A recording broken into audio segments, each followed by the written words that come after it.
Daniel was a very rich man. He had big houses, expensive cars, and more money than he could ever spend. But even with all his success, he felt empty inside. Every time he tried to find love, the women who came into his life seemed to care more about his money than about him. One night, Daniel sat alone on the balcony of his tall mansion.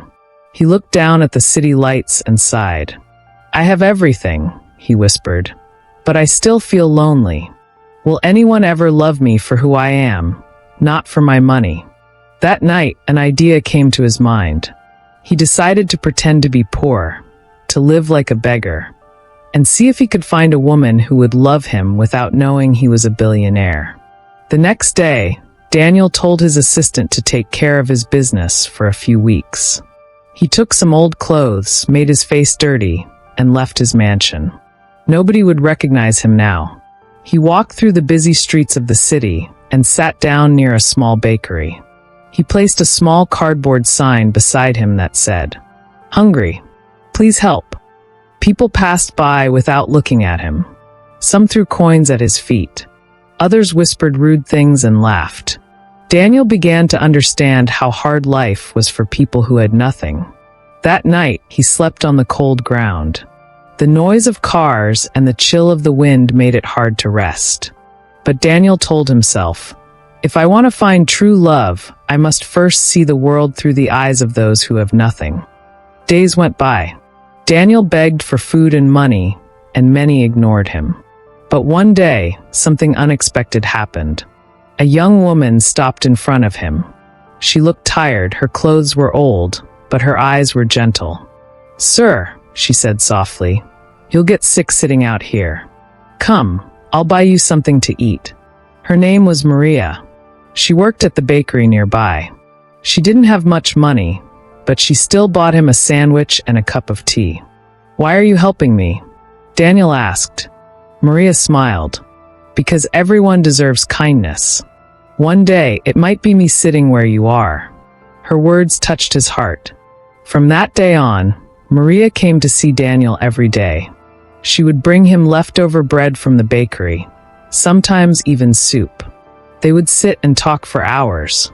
Daniel learned that Maria had lost her parents when she was young. She worked hard every day just to survive. But even though life was difficult, she never stopped smiling. "You're always so kind," Daniel said one evening. "Even when you have little, you still give." Maria shrugged and said, "If I wait until I have more to help others, I'll never help anyone. Kindness doesn't cost anything." Daniel's heart was moved.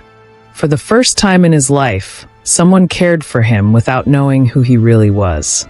After a few weeks, Daniel realized he was falling in love with her. She saw him as a person, not a beggar, not a rich man, just a friend.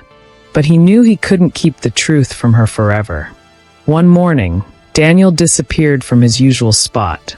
Maria came to the bakery and looked for him every day, but he was gone.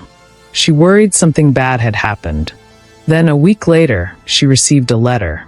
It said, "Please come to the Crystal Lounge this Friday at 7 p.m., Daniel." Maria was confused. The Crystal Lounge was one of the most expensive restaurants in the city. She didn't know why a beggar would call her there, but she went anyway. When she arrived, she felt out of place. The restaurant was full of rich people, fancy lights, and music. She almost turned back until someone called her name. "Maria." She looked up and saw a man in a fine black suit. He looked confident, clean, and handsome, but his eyes were the same ones she had seen on the street. "Daniel," she whispered in shock. "Is that really you?" He nodded. "Yes, Maria. I wasn't honest with you. I'm not a beggar. My name is Daniel Kingston. I'm the owner of Kingston Group, a large company." Maria stood there, speechless. "You lied to me?" Daniel stepped closer. "I did. I was tired of people loving my money, not me. I wanted to find someone who could love me for who I am. You were the only one who ever saw me, truly saw me." Maria looked down. Her heart was full of mixed feelings, hurt, surprise, and something else she couldn't explain. "You didn't have to test me," she said quietly. I helped you because it was the right thing to do, not because of what you had. Daniel nodded, tears forming in his eyes. That's exactly why I fell in love with you. Maria didn't forgive him right away. She needed time to understand everything. But Daniel didn't give up. He visited her bakery often, not as a rich man, but as a friend. He helped her serve customers, clean tables, and sometimes just talked with her after work. Slowly, Maria saw that his heart was honest. The man she met on the street was still there inside the rich businessman.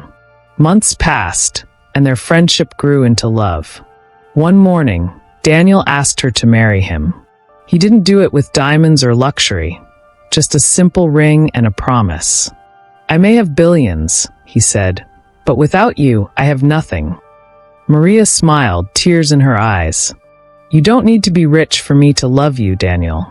You just need to stay the same man I met on the street. Their wedding was small, just close friends, a few workers from the bakery, and Daniel's trusted assistant. There were no reporters, no expensive decorations, only love and peace. After the ceremony, Daniel looked at Maria and said, "You showed me what real love means. I pretended to be poor to find a loyal heart, and I found you." Maria took his hand and whispered, "You didn't need to pretend to be poor. You just needed to be true." The wind blew gently, carrying their laughter into the sky. Daniel Kingston, the billionaire who once lived as a beggar, finally found something that no money could ever buy, a woman who loved him for who he truly was. And from that day on, he knew he would never be lonely again.